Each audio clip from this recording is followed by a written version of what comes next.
अस्सलामु अलैकुम वरहमतुल्लाह। उम्मीद है कि मेरे तमाम अहबाब जहाँ भी होंगे खुश व खुर्रम होंगे।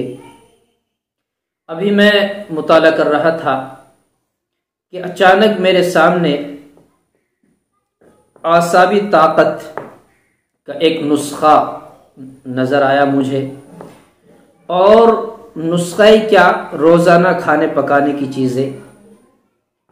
मैंने देखा कि उसमें लिखा कि मुर्गे का इस्तेमाल इस तरीके से करें।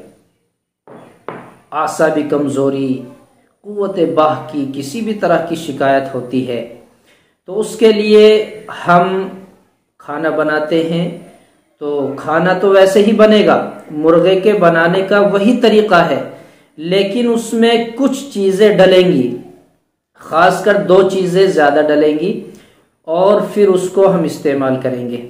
और एक बड़ी अच्छी बात ये लिखी कि हमें मुर्गा बनाना है, देसी मुर्गा, और उन देसी मुर्गों में भी रंग मुतय्यन कर दिए गए।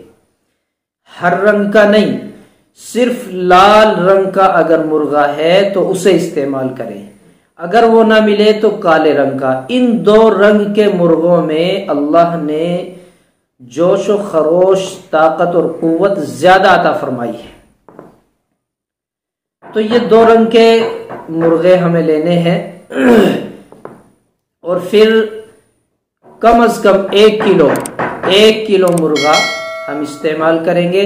उसको बनाने का तरीका यह है, जो मिर्च मसाले जो चीज़ें डाली जाती हैं वो बदस्तूर डालें, लेकिन प्याज 10 अदद डालें, कम से कम 300 ग्राम 10 अदद प्याज डालें, और 1 मुट्ठी भर, ऐसे हाथ में ले, 1 मुट्ठी भर तिल डालें। तिल, प्याज 10 अदद और 1 मुट्ठी भर तिल उसमें डालें, और फिर उसको उसी तरज पर मिर्च मसालों से जैसे बनाया जाता है अच्छे अंदाज में बनाएं, और फिर उसको इस्तेमाल करें। इंशाअल्लाह कुव्वत बाह में इजाफा होगा, जोश व खरोश में इजाफा होगा, और हमें इस दिवाजी जिंदगी गुजारने में मजीद लुत्फ आएगा इंशाअल्लाह।